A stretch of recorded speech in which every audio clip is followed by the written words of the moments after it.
ध्यानमूलं गुरुर्मूर्ति पूजामूलं गुरुपदम् मन्त्रमूलं गुरुर्वाक्यं मोक्षमूलं गुरुकृपा गुरुर्देवो गुरुर्धर्मो गुरुर्निष्ठा परं तपः गुरुर्परतरं नास्ति नास्ति तत्त्वं गुरुर्परं नास्ति तत्त्वं गुरुर्परम्।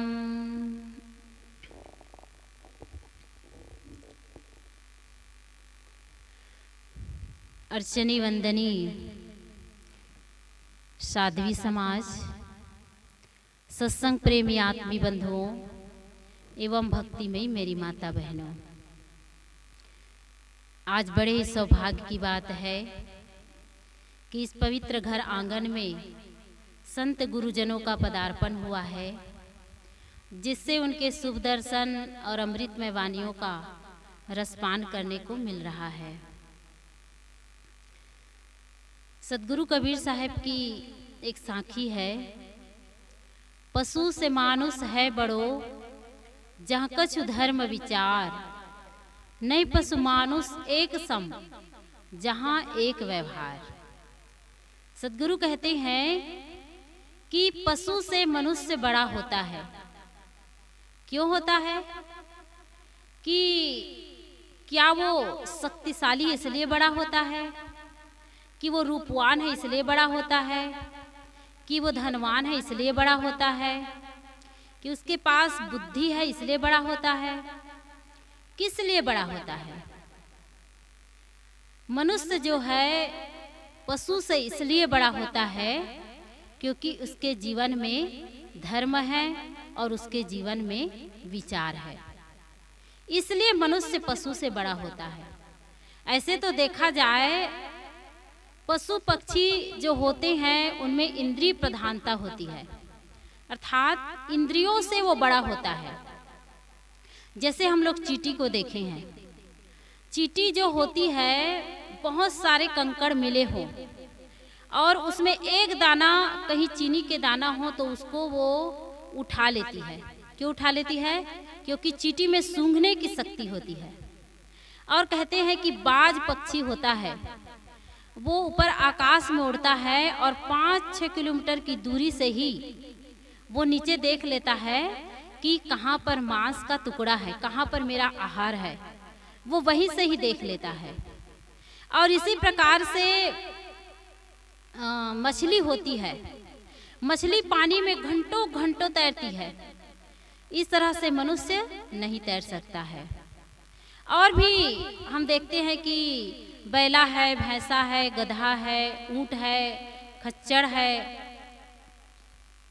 ये जो होते हैं वो सहज ही गाड़ी के सहारे से कहें या सहज ही अपने पीठ पर लाद करके ही एक जगह से दूसरे जगह सामान लाते हैं और ले जाते हैं। तो हम देखते हैं कि इस तरह से पशु पक्षी में इंद्रिय प्रधानता होती है और मनुष्य में क्या है? मनुष्य में मन की शक्ति होती है, विवेक करने की शक्ति होती है, मनन करने की शक्ति होती है और वह इन पशु पक्षियों से भी आगे निकल जाता है। कैसे? जैसे बाज पक्षी के समान भले वो ऊपर आकाश में ना उड़ सके और 5-6 किलोमीटर की दूरी से वो नीचे की कोई भी चीज को भले ना देख सके, लेकिन मनुष्य ने क्या बनाई? दूरबीन बनाई। अपने विवेक विचार से उसने दूरबीन बनाई और उस दूरबीन के सहारे से वो 1000 नहीं, लाख नहीं, बल्कि करोड़ों किलोमीटर दूर चांद और सूरज को वो देख लेता है। तो मनुष्य में मनन करने की शक्ति होती है। इसी प्रकार से भले ही वह मछली के समान घंटों घंटों तैर नहीं सकती है, लेकिन मनुष्य ने मनन किया और क्या बनाया? जल जहाज बनाया और जल जहाज में हमने सुना है और शायद देखे भी होंगे आप लोग, बड़े बड़े जल जहाज होते हैं। कहते हैं उसमें महीनों यात्रा किया जाता है और उसमें होटल और सारी चीज़ें होती है, सारी सुख सुविधाओं की उसमें चीज़ें होती है। तो मनुष्य ने मनन किया और जल जहाज बनाया। इसी प्रकार से भले वो बैल, भैंसा, गधा, खच्चर के समान भले एक जगह से दूसरे जगह सहज ही सामान ले जा नहीं सकता, लेकिन मनुष्य ने मनन किया और क्या बनाया, क्या बनाई? बसें बनाई, रेलगाड़ी बनाई, जिससे हम देखते हैं कि बस के सहारे से एक शहर से दूसरे शहर, एक प्रदेश से दूसरे प्रदेश, और रेलगाड़ी से हम एक प्रदेश से दूसरे प्रदेश जाते आते हैं। मालगाड़ी होती है, कितना सामान उससे आयात निर्यात किया जाता है। तो इस तरह से हम देखते हैं कि मनुष्य में मनन करने की शक्ति होती है और मनन करके वो पशु पक्षियों से भी आगे निकल जाता है। लेकिन हम देखते हैं कि इतनी योग्यता होने के बावजूद आदमी आज दुखी है, अशांत है, क्योंकि वह अपने उस योग्यता का उपयोग नहीं करता है।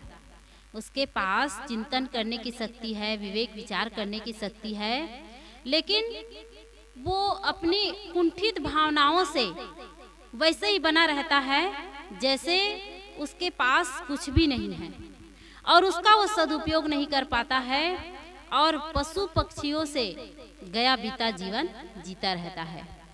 तो सद्गुरु कहते हैं कि जहाँ धर्म हो, जहाँ विचार करने की शक्ति हो, वही मनुष्य कहलाता है। अब धर्म किसे कहते हैं? क्योंकि धर्म कह देने से इसका अर्थ हर कोई नहीं लगा सकता है। तो धर्म किसे कहते हैं? धर्म कोई मतपंथ संप्रदाय नहीं होता है, हिंदू मुस्लिम इस तरह से मतपंथ संप्रदाय नहीं होता है। धर्म का अर्थ है धारण करना, और किसे धारण करना? सद्गुणों को धारण करना। और सद्गुण क्या है? दया, क्षमा, शील, विवेक, विचार, ये सद्गुण होते हैं। और जिसके जीवन में ये सद्गुण, ये सदाचार है, दया, क्षमा, शील, विवेक, विचार, तो समझिए कि मनुष्य की श्रेणी में वो आ गया। और अगर सद्गुण सदाचार नहीं है तो वो पशु से भी गया बीता रहता है। तो दया की भावना होनी चाहिए। हम देखते हैं कि आदमी जो है दया की भावना नहीं रख पाता है। जैसे किसी के पास खाने की चीज़ें नहीं है, वो भूखा प्यासा है, तो उसे भोजन दे दे, पानी दे दे। उसके पास कपड़ा नहीं है तो कपड़ा दे दें। कहीं हम किसी स्टेशन में जाते हैं, बाजार मेला में जाते हैं, तो वहाँ चादर फैलाए बैठे रहते हैं, तो वहाँ भी जितना बन सके चावल, पैसा, जैसे भी हो, जैसे हमसे बने वैसे देना चाहिए। कई लोग एकदम कोढ़ जैसे उसके शरीर में हो जा रहता है, रोग जैसे हो जा रहता है, फिर भी वो जीता रहता है। उसके शरीर से खून मवाद बहते रहते हैं, फिर भी वो जीता रहता है। तो उसे देख करके हमारे मन में घृणा की भावना नहीं होनी चाहिए, बल्कि उससे हमें एक शिक्षा लेनी चाहिए। उस पर हमें चिंतन करना चाहिए, विचार करना चाहिए कि इसके शरीर में इतना खून बह रहा है, मवाद बह रहा है, इसके शरीर गल करके गिर रहा है, फिर भी ये व्यक्ति जी रहा है। पता नहीं इसने कैसा कर्म किया होगा जो इतने दुख पा करके भी, इतना बड़ा रोग हो गया, फिर भी ये जी रहा है। तो इस तरह से मुझे ऐसा कर्म नहीं करना है जो मुझे अगले जीवन में या इसी जीवन में इस तरह से मेरे जीवन में परिणाम आए। तो उससे हमें शिक्षा लेना चाहिए और दया का भाव रखना चाहिए। कई हमारे घर में ही कोई भिखारी आ जाता है तो लोग भगा देते हैं, कोई तो गाली गलौज भी दे देते हैं। तो वो भी भिखारी हमारे द्वार पर आता है तो केवल भीख ही नहीं मांगता, बल्कि वह हमें एक सीख भी दे जाता है। वो अपने फटे कपड़े दिखा करके, भूखा प्यासा, वो अपना पेट दिखा करके हमें एक सीख देता है कि मैंने अपने पहले जीवन में किसी को कुछ नहीं दिया, जो आज मैं घर घर द्वार द्वार भटक रहा हूँ। इस तरह से वो भिखारी हमें सीख देता है। हम किसी को भी जो देते हैं वो अनेक गुना के रूप में मिलता है। हमें ये पता नहीं चलता है, वर्तमान में हमें लगता है कि हम दे रहे हैं तो हमारा पैसा, हमारा रुपया, हमारा धन जा रहा है, ऐसा लगता है, लेकिन वो हमें अनेक गुना के रूप में मिलता है वक्त आने पर। एक कहानी में बताऊं, एक भिखारी था, वो भीख मांगता था और भीख मांग करके ही अपना पेट और अपने परिवार का पेट पालता था। एक दिन की बात है कि वो घर से निकल रहा था। वो एक कटोरा लेकर के घर से निकलता था और उस कटोरे में मुट्ठी दो मुट्ठी चावल वो रख लेता था ताकि लोग जान जाए और कुछ पैसा, कुछ चावल दे दे। इस तरह से वो भिखारी अपने कटोरे में मुट्ठी दो मुट्ठी चावल रख लिया था। जैसे ही वो घर से निकलता है, एक पग अपने दरवाजे में ही रखा रहता है, एक बाहर रखा रहता है, और उसी समय वो देखता है, दूर से देखता है कि एक चमचमाते हुए रथ में कोई आ रहा है। वो उसे लगता है कि हो ना कोई राजा हो, कोई देवता हो या कोई बड़े आदमी हो, और आज तो मुझे बहुत सारा धन मिलेगा, उससे मैं बहुत सारा धन मांग लूंगा। यह सोच करके वो बहुत खुश हो गया। बस ऐसा सोच ही रहा था, वो रथ वाला एकदम दन से उसके सामने आ जाता है।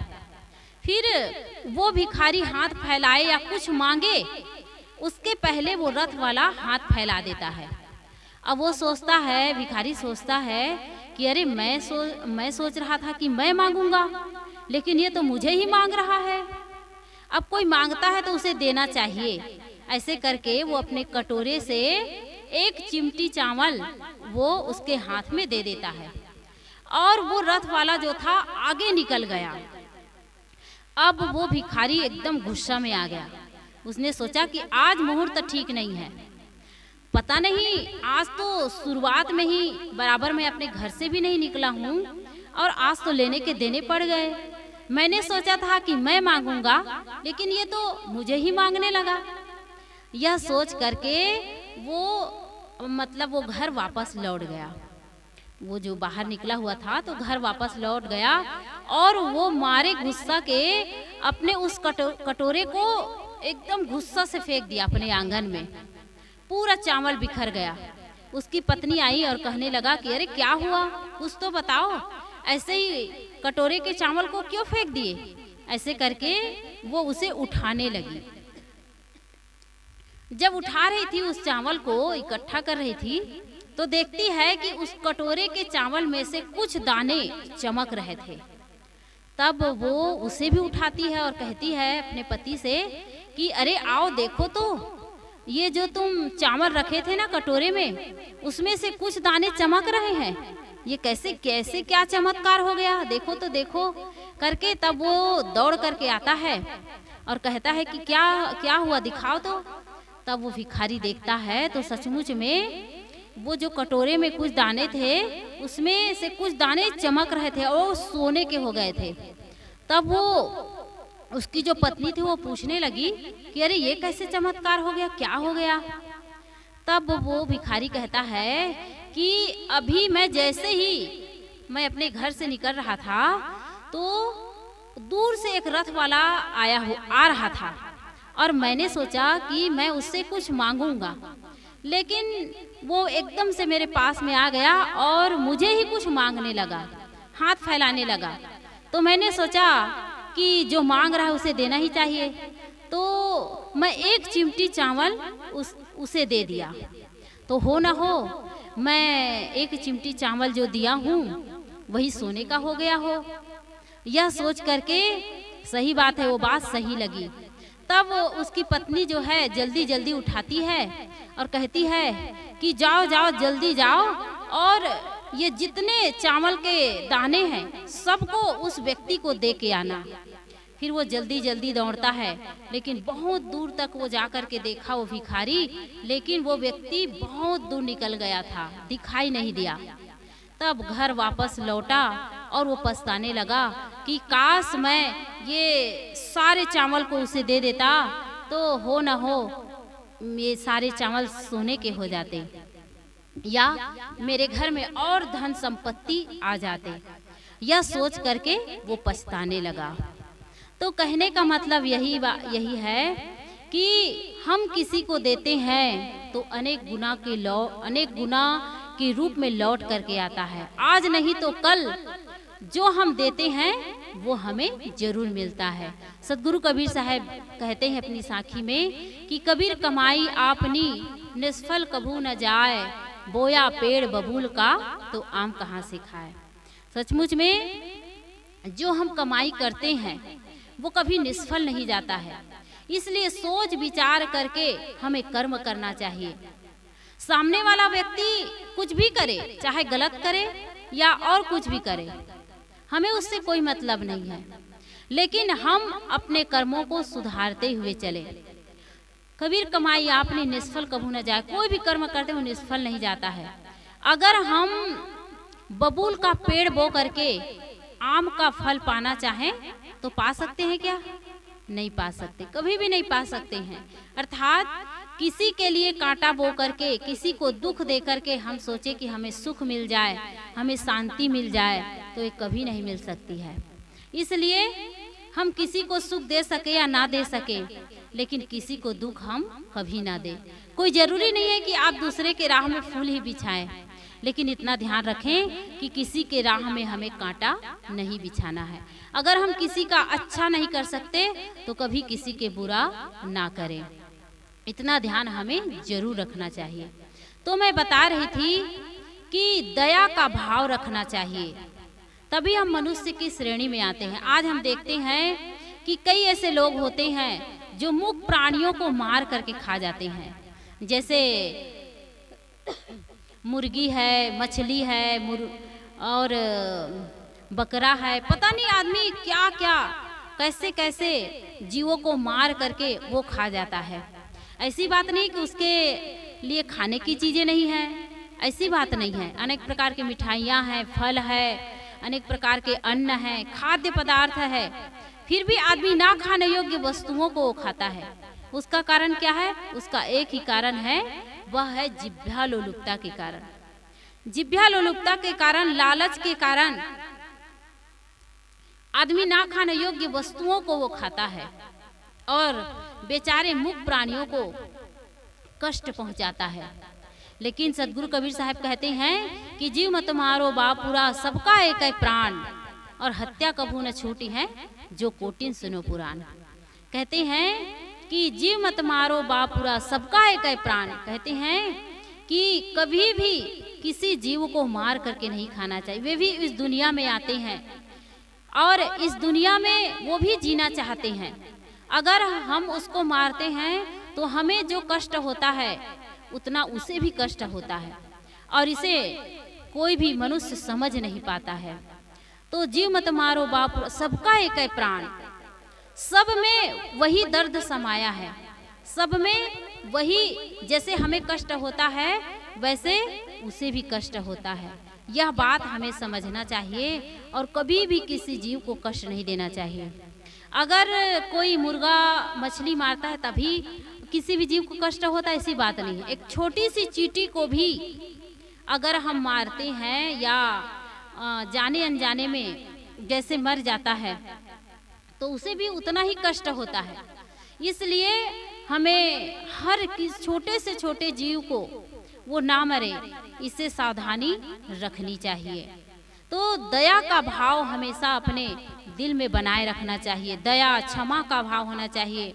कोई भी हमारे साथ कुछ कर देता है तो हम उससे क्षमा नहीं कर पाते हैं। हम सोचते हैं कि अरे उसने मुझे ऐसा कहा, मुझे गाली दिया, मुझे मारा, और मैं उससे क्षमा कर दूं, माफ कर दूं, उसे मैं भूल जाऊं, ऐसा कहते हैं।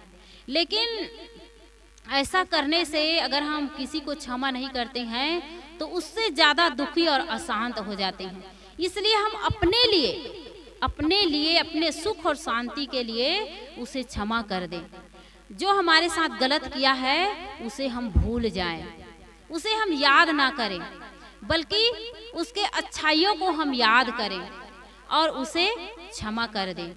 इससे सामने वाला व्यक्ति का सुधार होता है या नहीं होता है तो बात की बात है, लेकिन हमारा सुधार जरूर होता है और हमारे मन में शांति जरूर आती है। इसलिए हम अपने लिए दूसरों को क्षमा करना सीखें और अपने से कहीं गलती हो जाए तो क्षमा मांगना भी सीखें, है ना।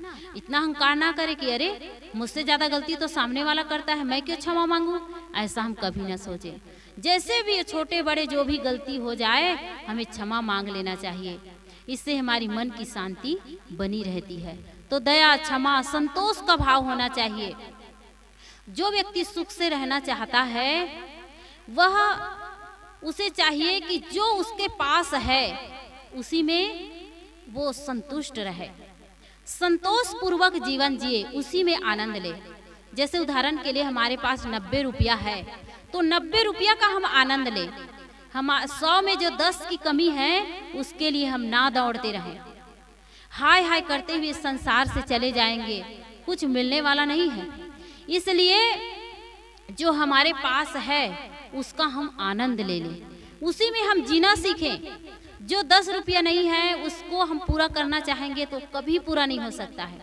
आदमी के पास जब साइकिल नहीं थी तो वो चाहता था कि मेरे पास साइकिल हो जाए, साइकिल हो जाती है तब आदमी उसमें तृप्त नहीं होता है, वो सोचता है कि काश मेरे पास मोटरसाइकिल हो जाती, मोटरसाइकिल भी हो जाए तब भी तृप्ति नहीं मिलती है।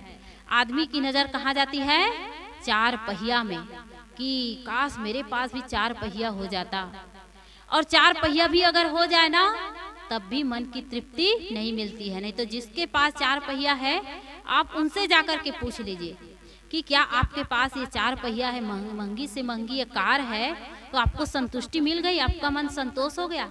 तो यही कहेगा कि नहीं भैया, मुझे लगता है कि इससे और महंगी कार, इससे और महंगी गाड़ी आ जाती मेरे पास तो कितना अच्छा था। ऐसे ही करते करते वो अशांत और दुखी रहेगा, लेकिन कभी भी उसके मन में संतोष नहीं आ सकता है।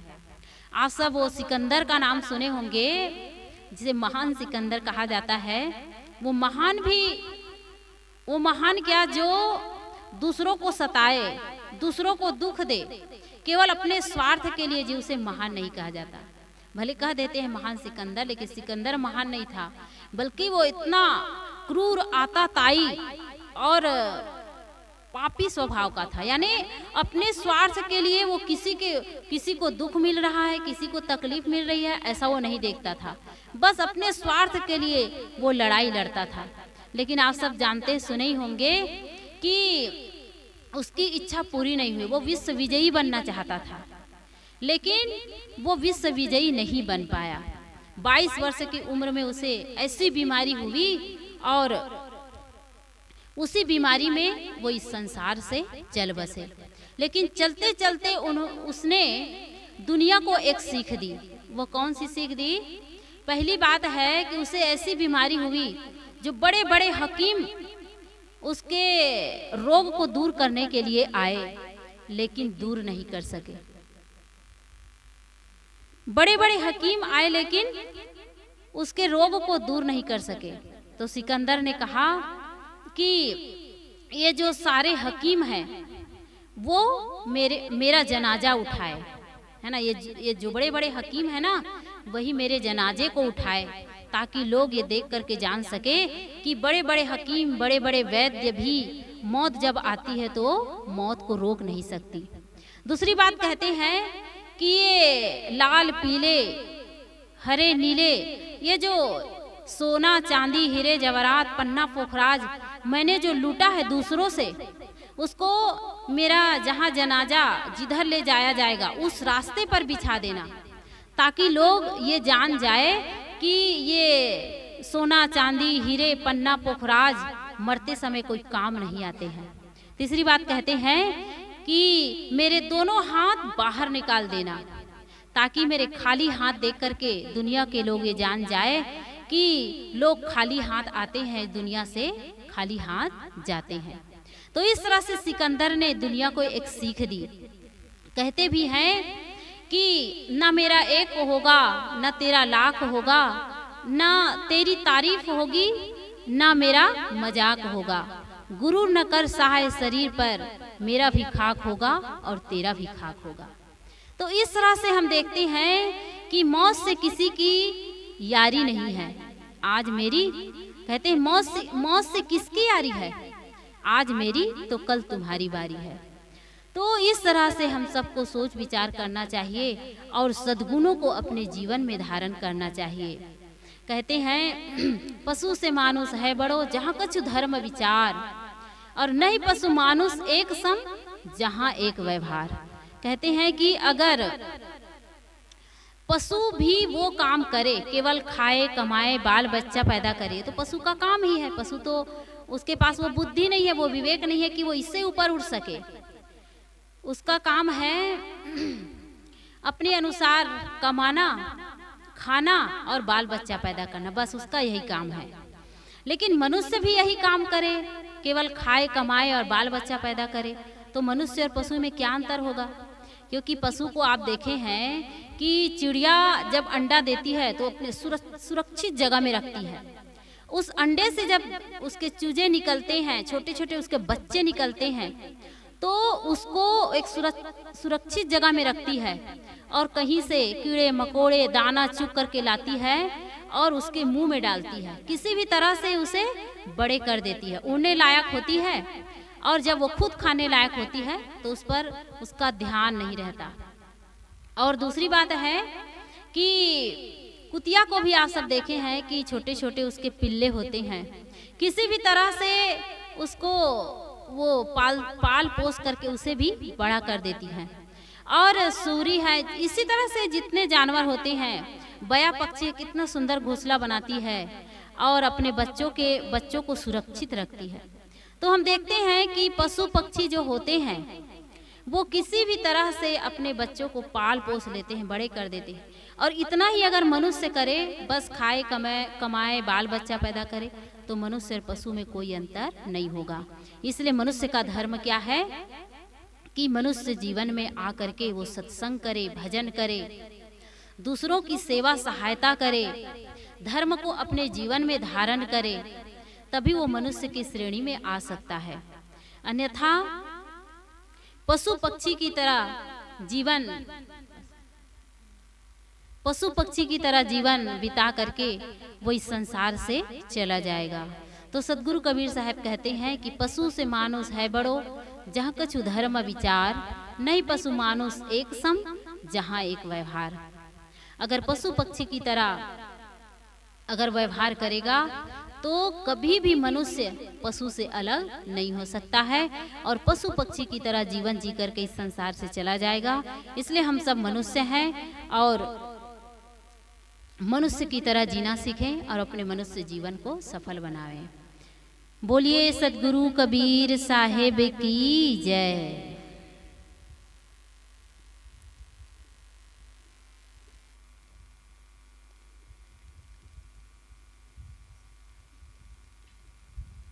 आइए सत्संग के अंतिम बेला में आप लोगों के समक्ष एक भजन प्रस्तुत है। मैं पहले गाती हूँ, पीछे पीछे आप लोग भी गाने की कृपा करेंगे।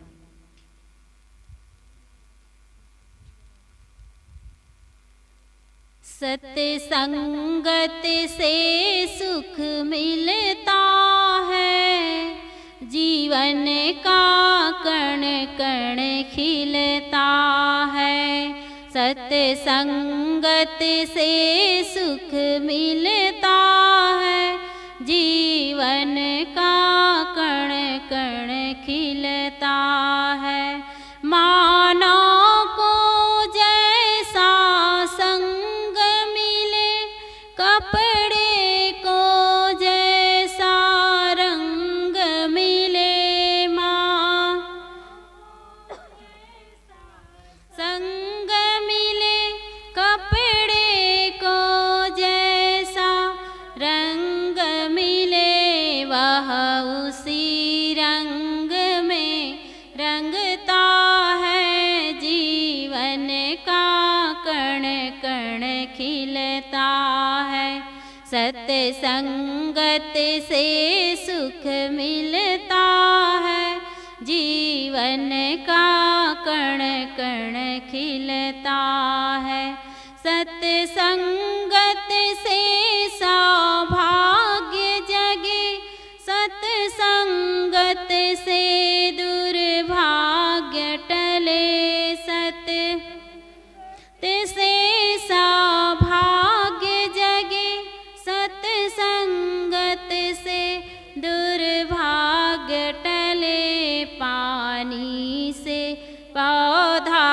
पलता है, जीवन का कण कण खिलता है।